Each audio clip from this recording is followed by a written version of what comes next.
Hello guys, welcome back to another blog. अस्सलाम वालेकुम मेरे प्यारे भाई और बहनों।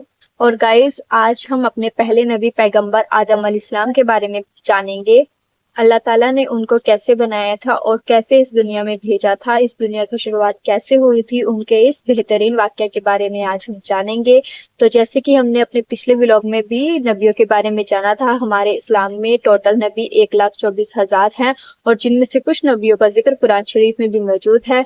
और जैसे कि आप सबको ये बात पता है कि पैगंबर आदम अलैहिस्सलाम इस दुनिया में आने वाले पहले इंसान थे और आज हम उन्हीं के बारे में जानेंगे, अपने पैगंबर आदम अलैहिस्सलाम के वाक़ये के बारे में बात करेंगे। तो जैसे कि बताया गया है कि पैगंबर आदम अलैहिस्सलाम को अल्लाह ताला ने अपने हाथों से बनाया है और हम सब इंसानों को उन्हीं की दी हुई जिंदगी मिली है।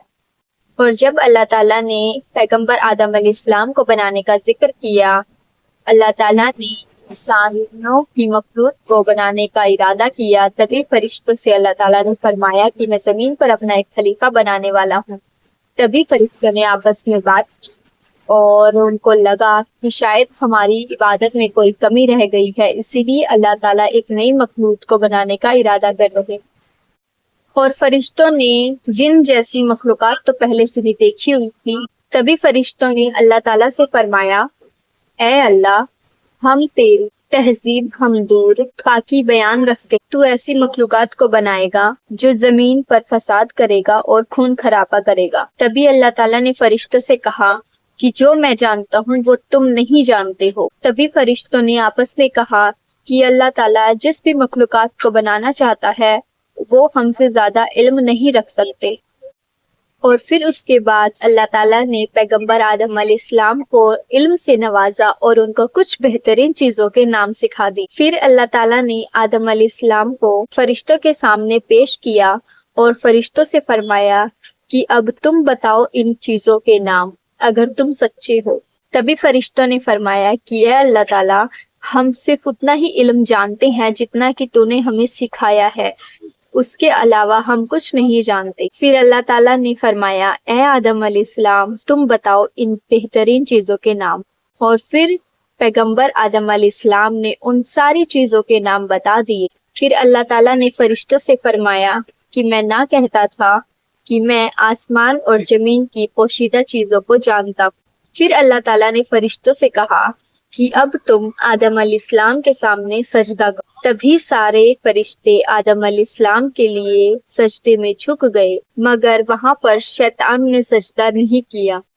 तभी अल्लाह ताला ने फरमाया कि या इब्लिस, मुझे क्या हुआ, तू सजदा करने वालों में शरीक क्यों नहीं हुआ।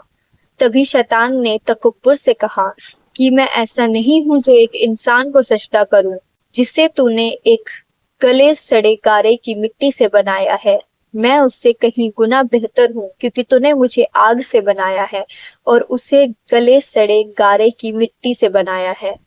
इस बात से ये क्लियर हो जाता है कि हमारे पैगंबर आदम अलैहिस्सलाम को अल्लाह ताला ने मिट्टी से बनाया है। तभी अल्लाह ताला ने शैतान से कहा कि तू यहाँ से निकल जा, तू मरदूद है और तुझ पर कयामत तक लानत बरसेगी। तभी शैतान ने अल्लाह ताला से कहा कि ठीक है, मुझे तुम कयामत तक की मोहलत दो। तभी अल्लाह ताला ने शैतान को कयामत तक की मोहलत दे दी और उसे वहां से जाने के लिए कहा। और शैतान ने जाते जाते अल्लाह ताला से कहा कि तूने मुझे गुमराह किया है, मैं कसम खाता हूँ कि मैं इंसानों की हमेशा सीधी राह पर बैठूंगा और उन पर सामने से हमला करूंगा। इसका मतलब ये होता है कि जब भी हम इंसान कोई सीधा काम करने जाता है तो हमेशा शैतान उनको भटकाता रहता है, क्योंकि ऐसा तो नहीं है कि अगर हम कोई काम करने जा रहे हैं उसमें कोई अड़चने नहीं आती हैं। ये अड़चने, ये प्रॉब्लम्स तभी आती हैं जब शैतान हमारे पीछे होता है और वो हमें भटकाने का काम कर देता है। अगर हमें अपने अल्लाह ताला पर विश्वास नहीं होता है तो शैतान कामयाब हो जाता है, और अगर हमें अपने अल्लाह ताला पर विश्वास होता है तो हम शैतान का हम पर कोई असर नहीं होगा और हम सीधे अपनी राह में निकल जाते। तभी अल्लाह ताला ने कहा कि शैतान, तू निकल जा यहाँ से जाहिल, कि जो उनमें से तुम्हारा कहना मानेगा तो मैं तुम सबको जहन्नुम से भर दूंगा और तेरा बेशक मेरे खास बंदों पर बिल्कुल भी काबू नहीं चलेगा। जो अल्लाह ताला के खास बंदे होते हैं उनको शैतान भटका नहीं सकता है, क्योंकि अल्लाह ताला उनके साथ रहता है।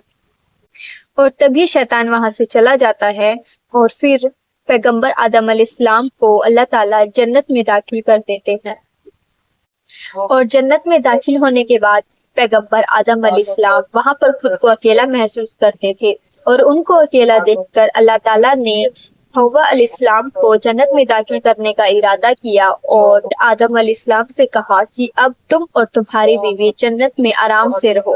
اور جنت میں ایک درخت کا پیڑ ہوتا تھا جس کے پھل کھانے سے اللہ تعالیٰ نے آدم علیہ السلام اور حوا علیہ السلام کو منع کیا تھا، اور ان کو بولا تھا کہ تم اس پیڑ سے کوسوں دور رہو گے، کیونکہ اس پیڑ پر شیطان کا سایہ رہتا ہے اور شیطان تمہیں بھڑکانے کی بہت کوشش کرے گا، اور اگر تم اس شیطان کے بہکاوے میں آ جاتی ہو تو اور تم بھی ان ظالموں میں سے ہی ایک بن جاؤ گے۔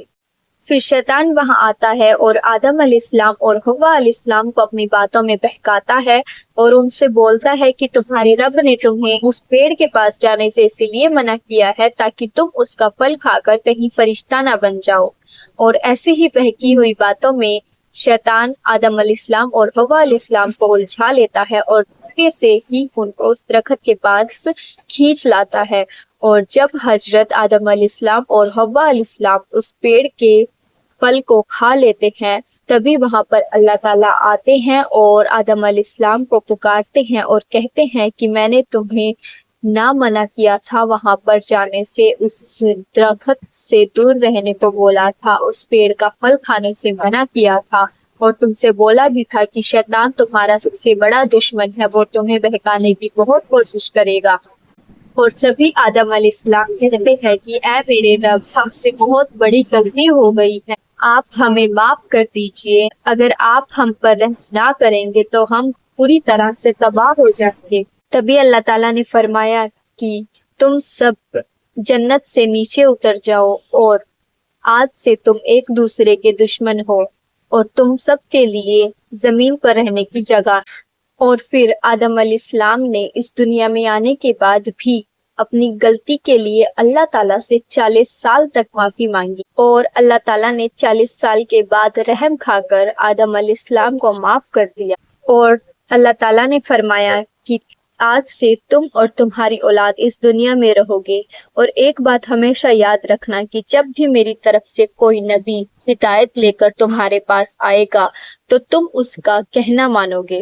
اور پھر آدم علیہ السلام اور حوا علیہ السلام اس دنیا میں رہنے لگے، اور انہی سے اس انسانی دنیا کی شروعات ہوئی، اور پیغمبر آدم علیہ السلام تقریباً 900 سال تک اس دنیا میں جیوت رہے۔ اور قرآن کے اس واقعے سے ہمیں ہدایت ملتی ہے کہ جب شیطان نے غلطی کی تو اس نے معافی کی جگہ تکبر کیا اور اللہ تعالیٰ کو ہی اپنی گمراہی کا الزام ٹھہرایا، اور جب آدم علیہ السلام سے غلطی ہوئی تو انہوں نے اپنے اللہ تعالیٰ سے معافی مانگی اور توبہ کیا، اور تب تک معافی مانگتے رہے جب تک انہوں نے اپنے رب کو راضی نہ کر لیا۔ اور پیغمبر آدم علیہ السلام کی یہی سنت ہے کہ جب بھی تم سے کوئی غلطی ہو جائے تو اس کی معافی مانگو، اپنے رب سے توبہ کرو اور اپنے رب کو منا لو، کیونکہ اللہ تعالیٰ ایک رحم دل اور بے شک معاف کرنے والا مہربان ہے۔ تو یہ تھا ہمارے پیغمبر آدم علیہ السلام کا بہترین واقعہ۔ آپ کو یہ ولاگ کیسا لگا ہے مجھے کمنٹ کر کے ضرور بتانا، اور اگر مجھ سے کوئی غلطی ہوئی ہو، بھول چوک ہوئی ہو تو اسے معاف کرنا۔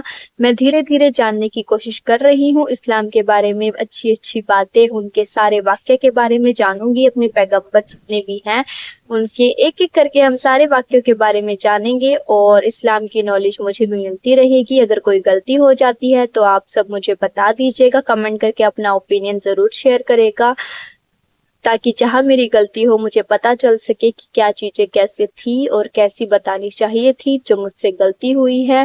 اور ویڈیو اچھی لگے تو لائک کر دینا، چینل پر نئے ہو تو سبسکرائب کر دینا، اور ہمیشہ خوش رہنا۔ اللہ تعالیٰ سے دعا کروں گی کہ آپ کی ہر دل و مرادیں پوری ہوں۔ بائے بائے، ٹیک کیئر، اللہ حافظ۔